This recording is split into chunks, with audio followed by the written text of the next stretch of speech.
everyone, hope you're enjoying the hot weather. I thought I would post quickly about one of the topics I bug you most about, and it's watering. I actually wrote a couple of things down for the first time for a video. Oh yeah, this is a very awkward crazy grass lady. So awkward she forgot to say that she was awkward. That's right. Anyway, I wrote a couple of things down because I didn't want to forget. But so watering, because this is what's on everyone's mind now. We're hitting 100 degrees. And I was top dressing someone's lawn today and noticed the neighbour watering the street, which is one of my pet peeves. Drives me crazy. And actually I was here yesterday as well, and they watered exactly the same time yesterday. And this is not to shame anyone, because I understand the desire to water when it's this hot outside. But I guess let me kind of give some context and put into words in a video rather than just type "don't water." So when I say don't water, I actually really mean don't water. I don't water at all, and I stand by that for most of the year. Just to give you an idea, last year I probably watered maybe 10 or 15 times total the entire year, and 2/3 if not 3/4 of those times was during the 3-week heat wave we had in July. So I really mean don't water. But obviously when it's 100 degrees outside, let's be realistic, the grass might need watering. So the first thing I would say is don't assume it needs watering. Let the grass be your guide. If the grass is looking dry, and by dry I mean it's starting to fold in on itself, it's got that kind of dull color, maybe it's kind of shrunk down a little bit, the folding in is always a good sign. Wait till it looks dry, and there are good reasons for this that I will go into. And then, so if you see it looking dry, wait one more day. If it's still looking dry, then you can water. And I say that because we actually have a lot of moisture just in the air in Houston. You've probably noticed me sweating it out. So there's actually just a lot of latent moisture that's in the atmosphere. So the grass probably needs a lot less water than you would assume. So that's the first rule. Wait for it to get dry, wait 24 hours, then you can water if it's still looking dry. No one's grass is going to die in one extra day of even 100 degrees. So that would be first rule.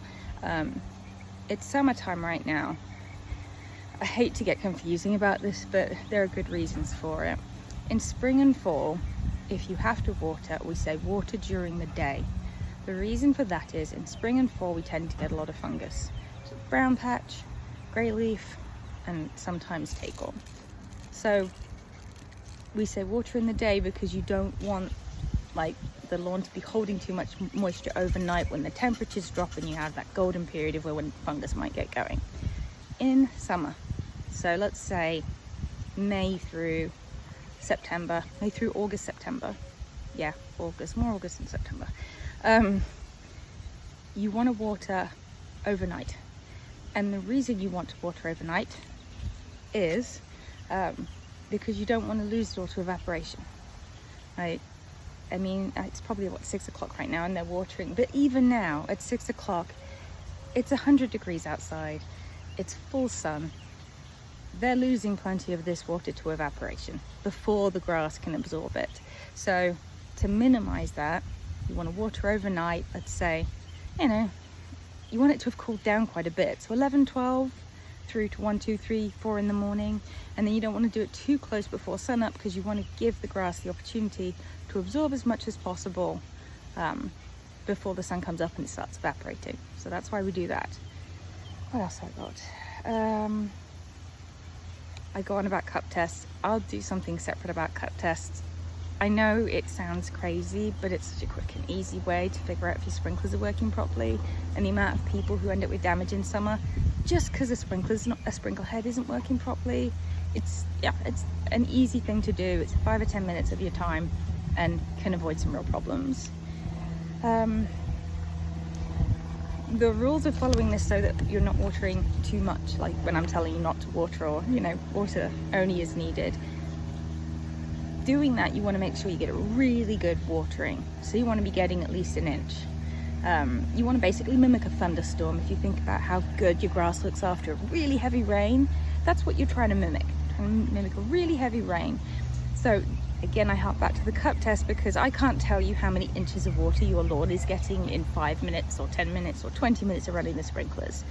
So for nothing else, just figuring out how much water your lawn is getting in that 20 minutes you run the sprinklers for is really important, because you want to be getting enough.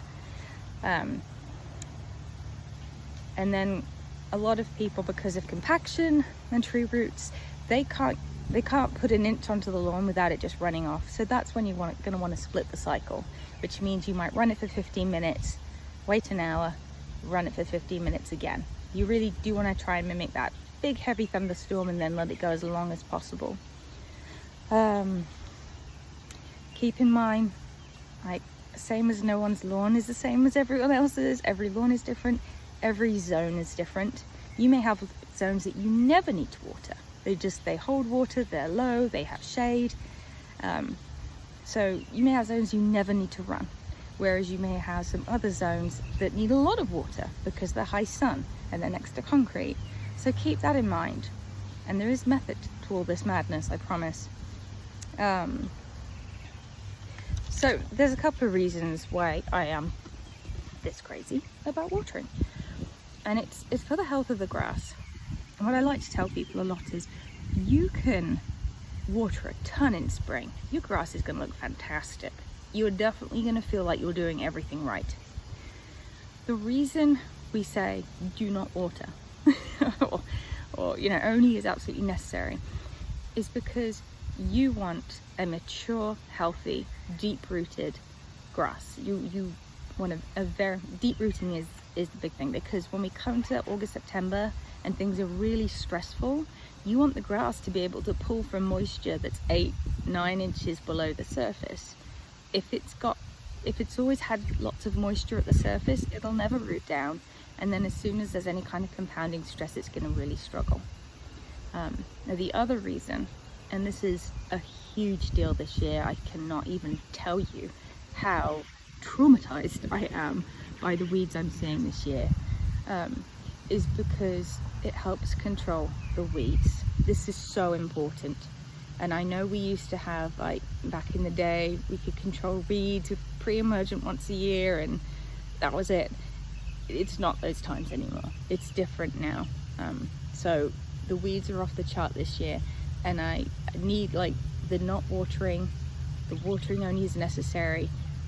It helps 10 times plus, like, for the controlling weeds, because there's only so much we can do spraying weed killer, and we don't really want to be spraying weed killer in the middle of the summer because it's not good for the grass.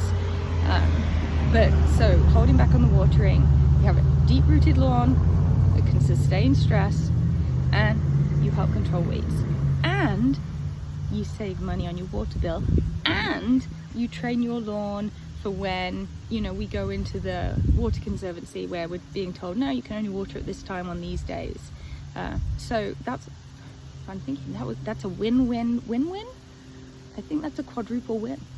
So yeah, that is why I'm this crazy about watering. All right, thanks guys, bye.